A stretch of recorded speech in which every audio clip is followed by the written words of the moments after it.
It's the week ending the 9th of September, and this is The Week Unwrapped. In the past 7 days, we've seen the devastating effects of another hurricane. We've looked on as tensions escalate over North Korea's nuclear plans, and we've welled up at the sight of little Prince George enjoying his first day at school. It's back to school here, though. We're here to bring you some of the stories that passed under the radar this week. Big news, not making headlines right now, but with repercussions for all our lives. I'm Olly Mann. Let's unwrap the week.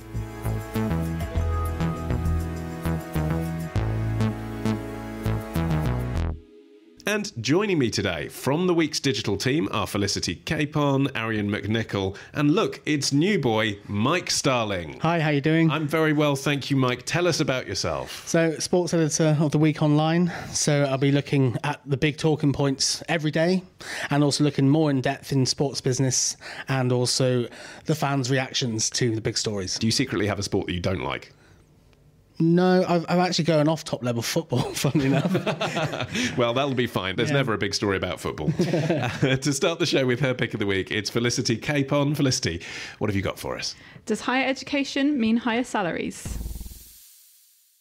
The point is, I think we have an extraordinary higher education sector in this country. What other sector can you point to in which Britain has the number one and two spots? So I think to try to hurl accusations at the leaders of these great institutions is damaging the sector. It doesn't matter because it might be embarrassing individually to us.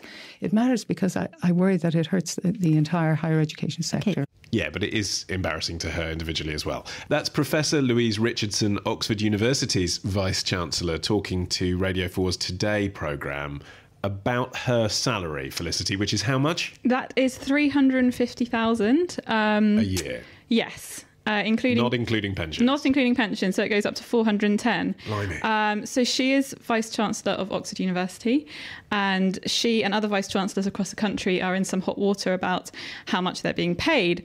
Incredibly, her salary is nothing compared to the Vice-Chancellor of Bath University, which goes up to a staggering $451,000. That's the highest paid in the country. Now, how's that justified? Because, I mean, there she was saying we're the top two universities in the world, meaning herself, Oxford and Cambridge, of course. Bath isn't. So how does that work? Well, I think that's the interesting thing. And I think the spotlight has very much been shone now on Bath because I think Oxford obviously has that excuse to say the Times University listings has come out, Oxbridge take the top two spots. Is there another sector in Britain which is as successful who can say they dominate top two spots? And also, if you think about Oxford graduates, if you graduate from Oxford, you're bound to be on a path to making more money and having a very lucrative career. So you could argue that kind of makes sense.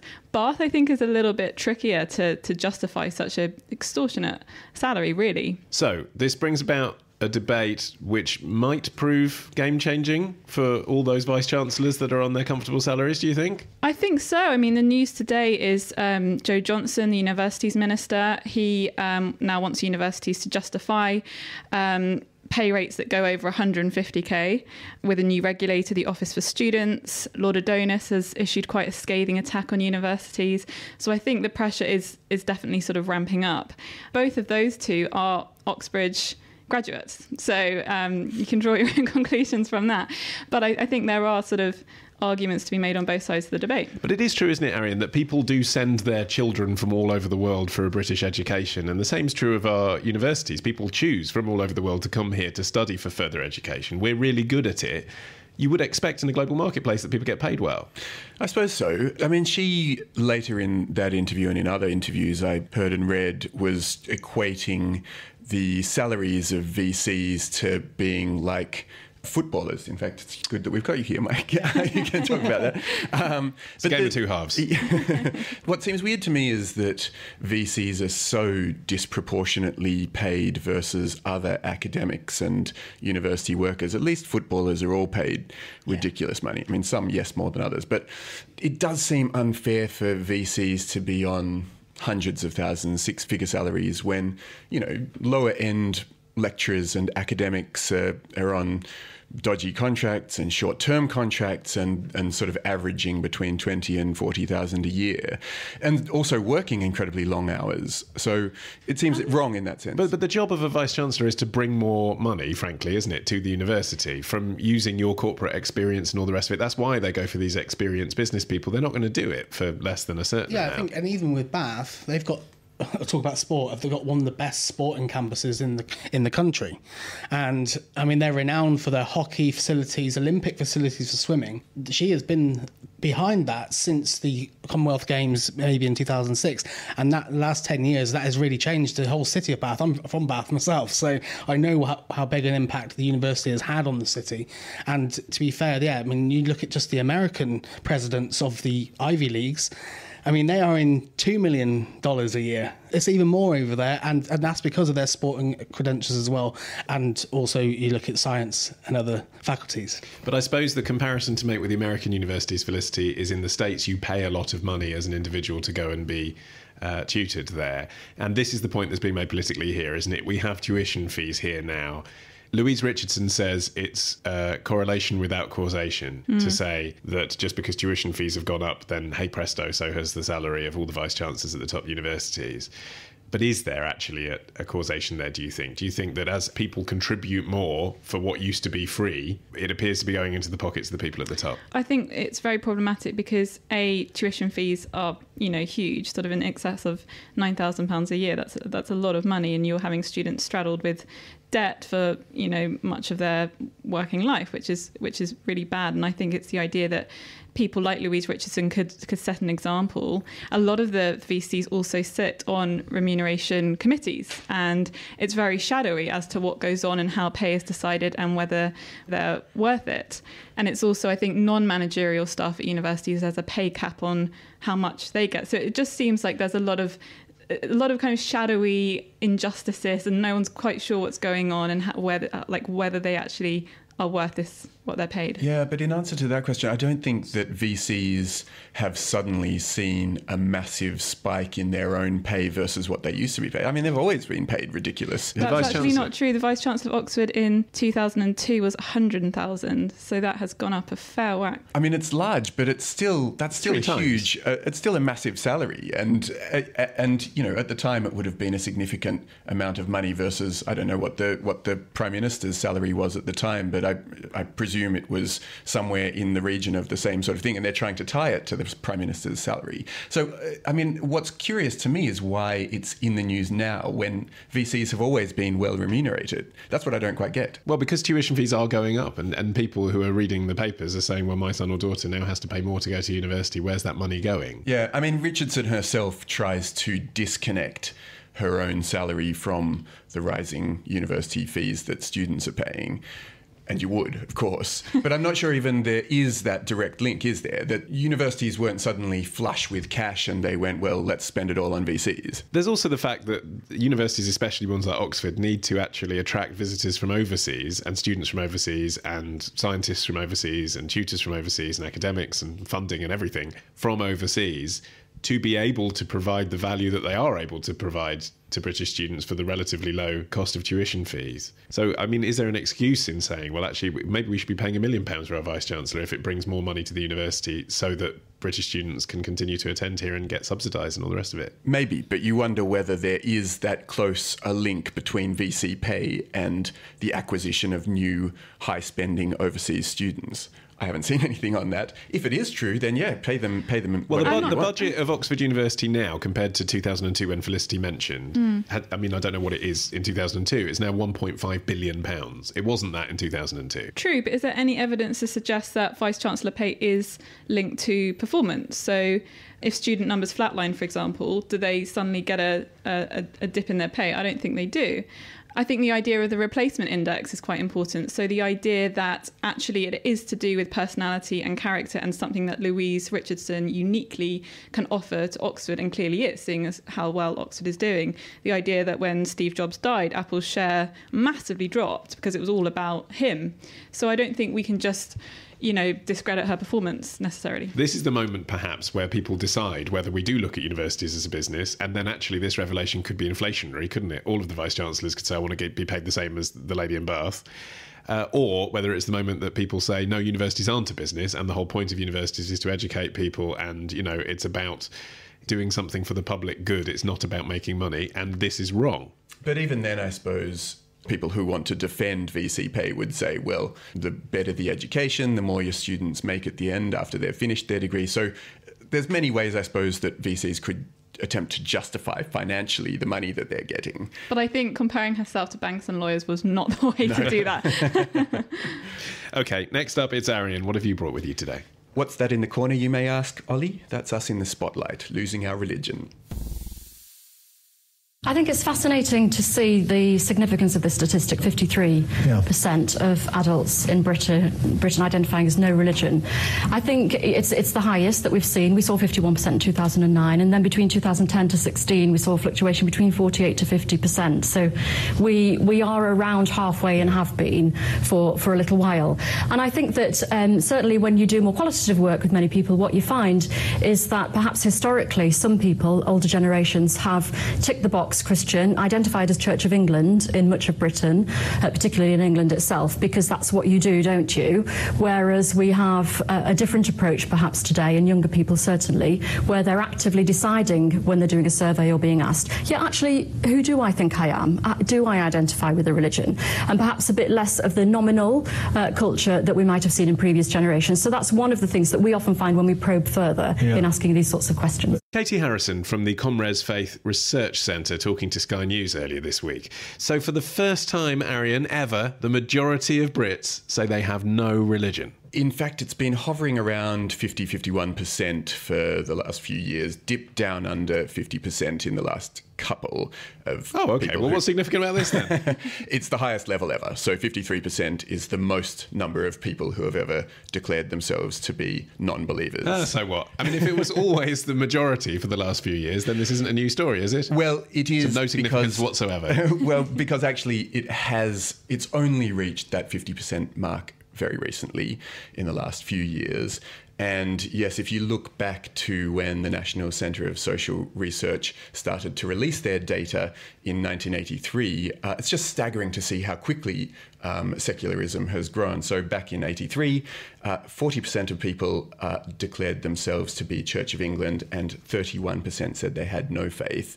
Whereas by 2017, you saw this sharp drop off in people declaring themselves to be Church of England. 15% said that they were affiliated with that faith, and 53%, as we say, had no faith. So it's just this sharp rise in non-belief and a simultaneous drop off in Church of England Anglicanism. But is it? Because as Kate Harrison was just saying there, possibly in the 1980s when people were asked for their faith, they weren't being asked the question, do you believe in God? They would be asked the question, what's your faith?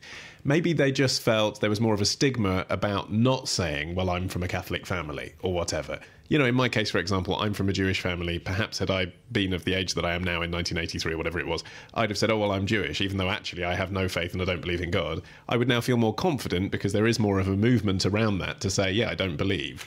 But that doesn't mean my actual belief has changed. Yes, that's a really good point, and it's one that Andrew Copson, the CEO of Humanist UK, goes on to make in that same interview. She's sitting alongside him in a panel, and he says that there's never been a very good distinction between people checking a box that says, I am of this faith and I believe in God. So there is some blurring of that line. But I still think it's significant that so many people are saying that they are non-believers. You know, that is true. That number is rising. Okay, so let's explore that significance. What is the significance, Felicity, of more people in Britain saying they're non-believers? What does that mean for the way things are run? People see perhaps religion as being more and more out of touch with changing attitudes towards issues like abortion or same-sex marriage or female bishops and that sort of thing. And I think maybe increasingly there's a sort of, the more that those issues rise in prominence, the more that people no longer see religion having such a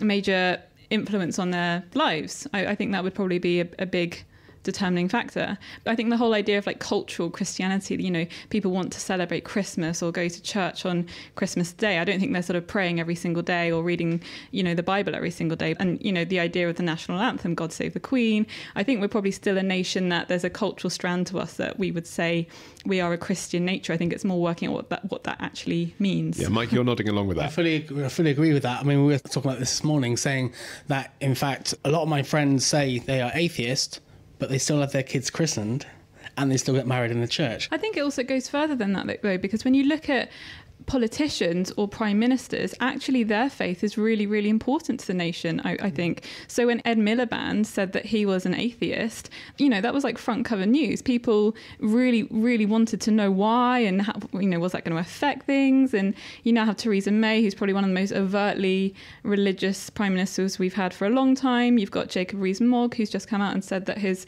Catholic beliefs are very influential on how he feels on issues like abortion. I don't think we can say that religion is just irrelevant and that we're not all discussing it and eager to know whether the Queen's praying every night. Or I think Jacob Rees-Mogg, you're right, was talking on Good Morning Britain this week, wasn't he, to Piers Morgan, and he pushed him on abortion, and he said, yes, even in the cases of rape and incest, I think abortion is wrong.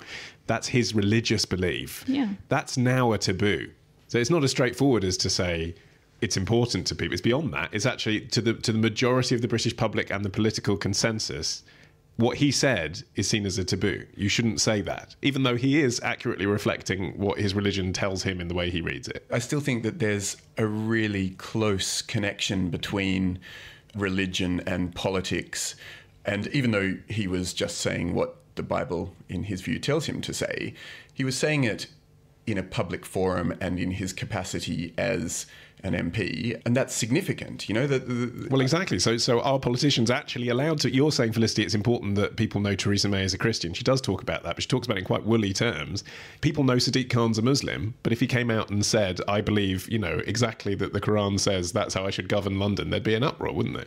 I think so, but I think that the other place that Christianity's impact is still being felt, and particularly the Church of England, is that it's baked into so many of the parliamentary apparatus. They still begin with prayers at the beginning of every session, and there's still 26 bishops, the Lords Spiritual, in the House of Lords. So there's a big difference between, say, Sadiq Khan being a Muslim and applying his belief in the way that he thinks that he should change laws, and the very fact that Christianity, the Church of England, is still so much a part of the actual parliament.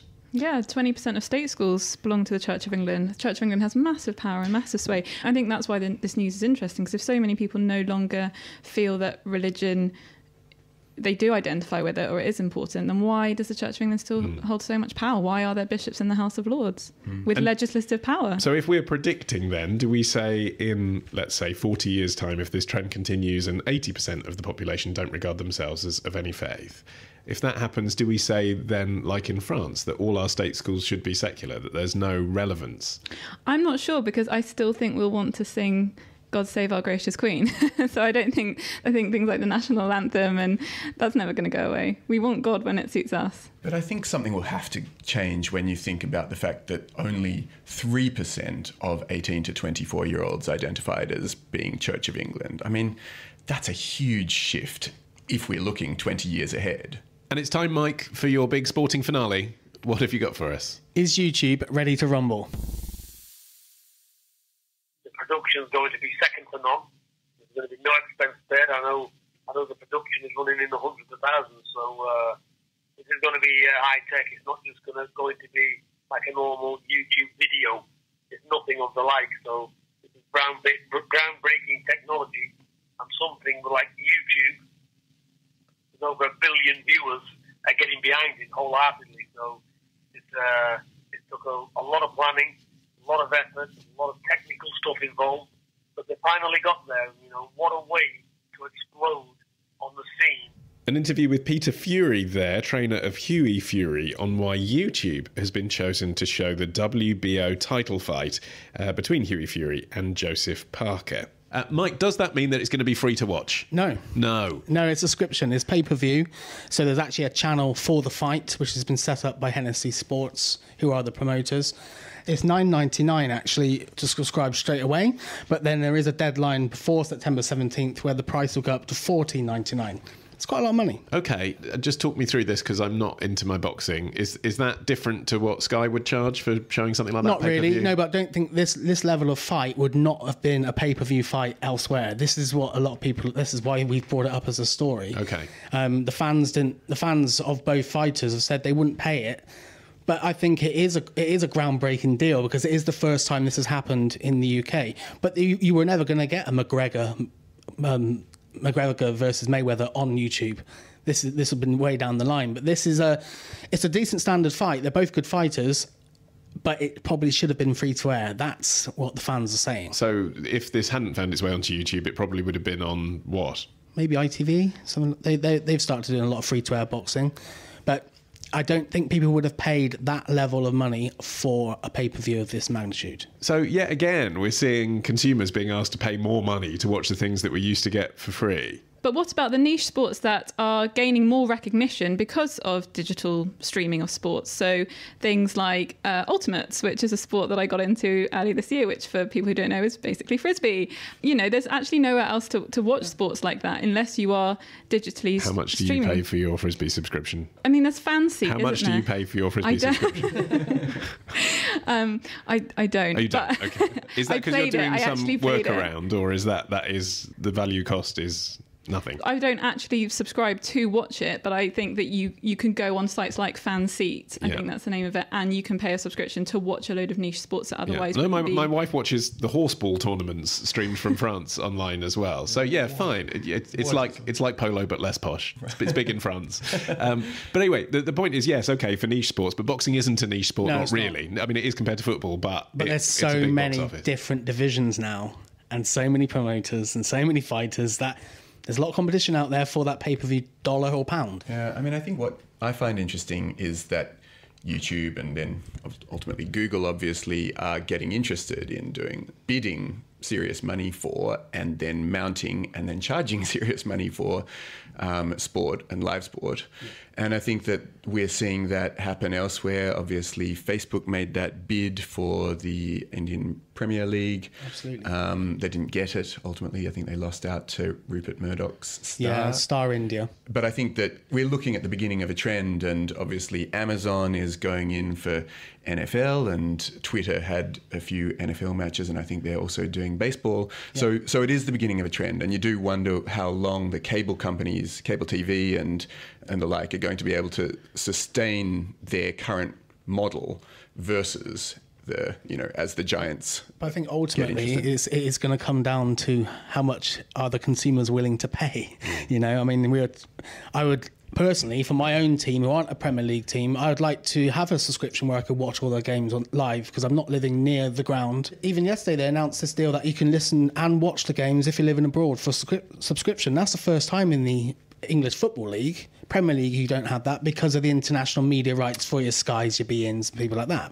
But personally, I'd love to have that option. Yeah, this is the other thing. So this deal with YouTube is just for the UK, isn't it? Yeah. So if you're in Australia, say, or America, where there are lots of boxing fans, they've got deals with their own cable TV companies. In reality, if you start looking for it, you're going to be able to find this feed online, aren't you? And not pay anything. You can find somewhere. I mean, we had the story just this week talking about McGregor and Mayweather. There was 2.9 million illegal streams for that. Wow. I actually went into Twitter after the fight finished and typed in Mayweather McGregor stream, and some guy was there with a periscope, just doing it with in front of the TV. Yeah.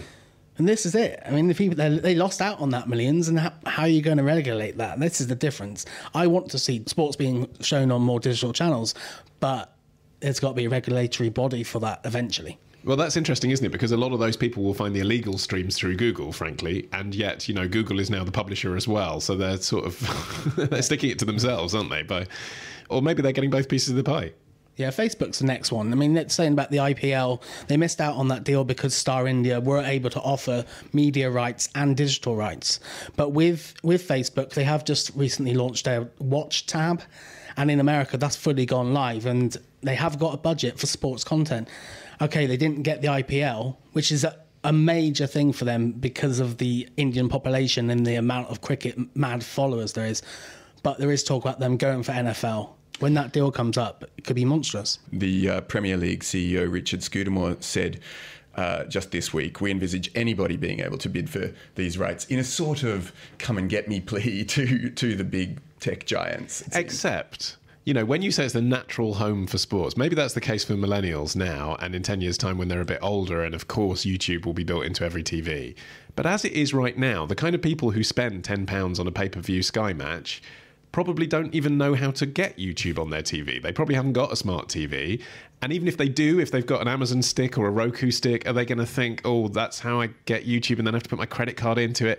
Like, actually, they're going to think, oh, I don't want to watch it on my computer. And then immediately you've alienated loads of them who want to watch it big HD or even 4K on their telly. And pubs. The other thing is pubs at the moment obviously have a Sky feed. A lot of that audience will think YouTube means laptop and I don't want to watch it. Yeah, I mean, will the streaming be good enough for a big screen in a pub for 300 people for an England game at World Cup? Who knows? This is it. I think this is the start of these discussions happening.